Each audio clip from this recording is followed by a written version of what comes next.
तो एक बार फिर स्वागत है आप लोगों का हमारे चैनल योर सार्थक क्लासेस में। जैसा कि मैंने कहा था आपको पिछले वीडियो में कि मैं आपसे 5 क्वेश्चंस पूछूंगा एक एक करके और उसमें आपको एरर ढूंढना है। तो मैंने पिछले वाले वीडियो में जो बताया था, अगर आपने नहीं देखा होगा तो आप उसको देख लीजिएगा, ठीक है। और कहीं कोई डाउट होगा तो आप हमारे कमेंट सेक्शन में लिखकर उससे पूछ भी सकते हैं, ठीक है। अब मैं आपको उसी क्रम का सेकंड क्वेश्चन लेकर चलने जा रहा हूं। देखिए कितना सिंपल सा, इसमें भी आपको एरर ढूंढना है। इसमें कोई गलती है कि नहीं? देखिए, ही is better than any boy studying with him. Question क्या हमारा है? He is better than any boy studying with him. एक कोई भी साधारण बच्चा जो कुछ समय से कंपटीशन की तैयारी कर रहा है वो इस क्वेश्चन को आसानी से पकड़ सकता है, तुरंत का तुरंत पकड़ सकता है। देखिए इसमें क्या गलती है। जैसा कि मैंने कहा आपसे कि ज्यादातर जो क्वेश्चंस होते हैं वो वर्ब बेस्ड होते हैं, ठीक है ना। अगर गलती वर्ब में नहीं है तो फिर नाउन में मिलेगी, नाउन में नहीं तो फिर पजेसिव में मिलेगी, नहीं तो उसके अलावा फिर और कई सारी चीजें। इसको पकड़ने का तरीका देखिए क्या है। जैसे ही किसी सेंटेंस में एडजेक्टिव वगैरह कंपैरेटिव वगैरह देने लगे ना, इसका मतलब है कि एरर जो है उसी से जुड़ा हुआ होगा।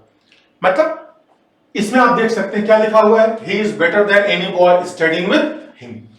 कंपैरेटिव डिग्री आ गया, इसका मतलब कहीं ना कहीं ये क्वेश्चन जो है वो एडजेक्टिव से जुड़ा हुआ है और वो डिग्री का क्वेश्चन होगा। इसमें क्या गलती है वो मैं आपको बताता हूं, ठीक। देखने में हो सकता है कुछ लोगों को लग रहा हो कि ये सही है, लेकिन बताता हूं, ध्यान रखिएगा।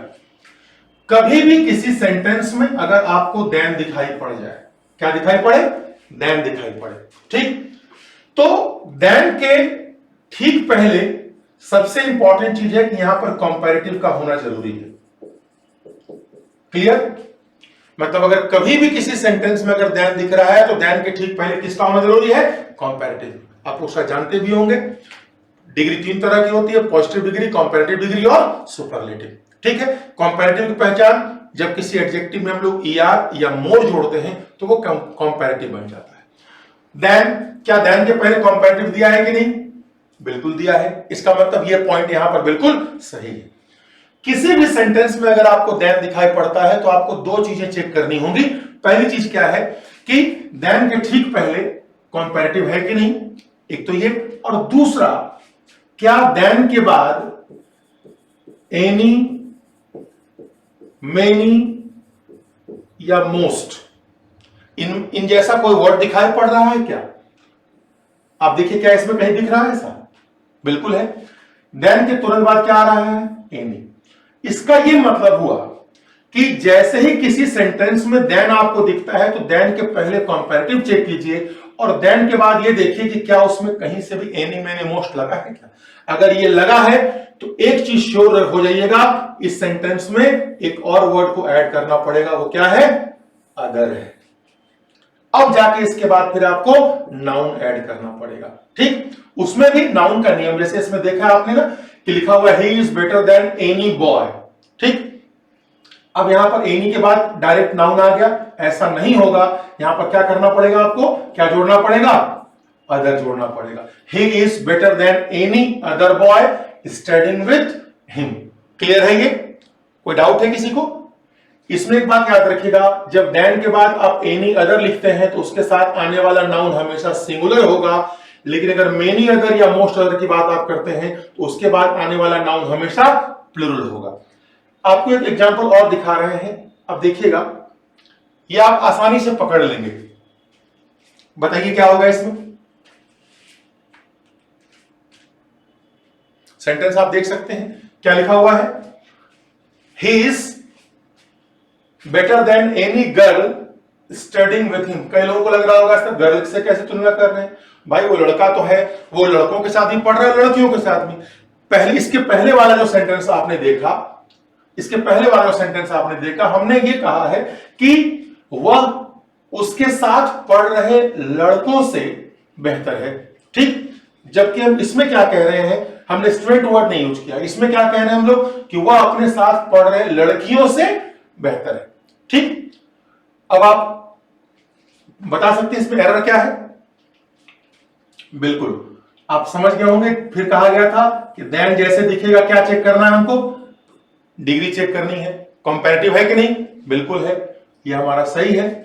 फिर बात आ गई क्या देन के बाद एनी मेनी मोस्ट में से कोई आ रहा है क्या, बिल्कुल आ रहा है, तो क्या होना चाहिए यहां पर अदर, लेकिन इस बार इसमें अदर नहीं होगा। इसके पहले वाले में अदर हुआ, इस पर मैं चाहता तो आपको यह बात वहां पर बता सकता था, लेकिन मुझे लगा कि नहीं, मैं आपको अगले क्वेश्चन में लेकर जाऊं जहां पर आप पहले तो उसी रूल को फॉलो करते हुए गलती करें, ठीक है, जिसको जानकारी नहीं होगी, और उसके बाद फिर तब मैं आपको बताऊं इसमें अब क्यों नहीं होगा, अब ये भी जान जाइए। इसका मतलब यह हुआ हमारा, इसको अच्छे से समझ लीजिएगा, किसी भी सेंटेंस में अगर आपको देन दिखाई पड़े, क्या दिखाई पड़े, देन, तो देन के पहले हमेशा कंपैरेटिव चेक कीजिए, और दूसरी चीज क्या चेक करनी है आपको है कि क्या देन के बाद एनी मेनी मोस्ट इनमें कोई भी लगा हुआ है क्या, अगर है तो चांसेस ज्यादा है कि वहां अदर होगा। कौन सा ऐसा कंडीशन है जब अदर नहीं होगा। अब आप देखिए, जब हम कंपैरिजन कर रहे हैं दोनों सेंटेंसेस में, तो अंतर क्या दिख रहा है, यहां पर हम जिसका कंपैरिजन कर रहे हैं उसका जो जेंडर या क्लास या कैटेगरी अगर सेम होगी तभी हम अदर का यूज करते हैं, अगर वो कैटेगरी जेंडर अगर ये बदली हुई होगी तो वैसे कंडीशन में फिर हम लोग उसमें अदर का यूज नहीं करते। अब बात समझ में आ गई, है ना। अगर हम एक पंखे की तुलना दूसरे पंखे से करेंगे तो हाँ एनी के साथ अदर आएगा, लेकिन एक पंखे की तुलना अगर हम टेबल चेयर या और किसी इलेक्ट्रॉनिक अप्लायंस से करेंगे तो वैसे कंडीशन में फिर वहां पर एनी के साथ अदर का यूज नहीं होगा। इज दैट क्लियर, है ना। ठीक, तो आप लोग समझ गए होंगे कि इसमें कब लगता है, और इसका मैं एक एग्जांपल आपको और देके दिखा देता हूं।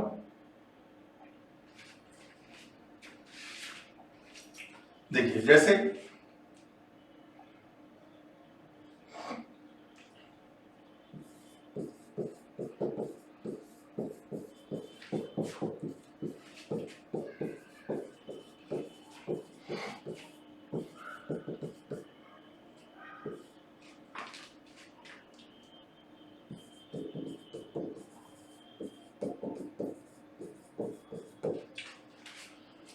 इसमें आप एरर बता सकते हैं आप लोग। She is beautiful than many girls living with her, इसमें क्या गलती है। ठीक, कई लोगों ने तुरंत फोकस अपना यहां शिफ्ट कर लिया होगा, ठीक है। अब आपको याद रखना है कि देन को चेक करना है। सेंटेंस में देन दिख रहा है, पहली चीज मैंने क्या कही थी कि अगर देन है तो उसके पहले क्या होना चाहिए, कंपैरेटिव। इसका मतलब यह है कि सबसे पहले तो आप चेक कर लीजिए कि उसके साथ आने वाला एडजेक्टिव जो है वो कंपैरेटिव में दिया भी है कि नहीं दिया हुआ। ठीक, तो यहां पर ब्यूटीफुल न ईआर लिया है न मोर लिया है, इसका मतलब ये तो गलत है। यहां पर 100% पहले क्या होगा, मोर ब्यूटीफुल होगा। She is more beautiful then. अब मेनी के बाद अदर लगाना है कि नहीं लगाना है, ये कैसे फैसला होगा। क्या जेंडर क्लास कैटेगरी सेम है कि अलग अलग है, पता है सेम है, इसका मतलब सर 100% इसमें अदर का यूज किया जाएगा। अब बात समझ में आ गई, हाँ ना। तो इसका बनेगा कि she is more beautiful then many other girls living with her. और एक और बात याद रखिएगा, अगर यहां एनी होता तो एनी अदर गर्ल बोल रहे होते, अगर यहां मेनी या मोस्ट होगा तो वैसे कंडीशन में हम लोग गर्ल्स का यूज करेंगे, मतलब उसमें प्लूरल का यूज करेंगे। Is that clear. तो उम्मीद है कि ये रूल आप लोगों को समझ में आ गया होगा। इस तरीके से हमारे और भी क्वेश्चंस को, जैसे मैं अगले वीडियो में एक और क्वेश्चन डिस्कस करूंगा, ठीक है। और हमारे चैनल को लाइक करें, सब्सक्राइब करें और शेयर करें, ठीक है।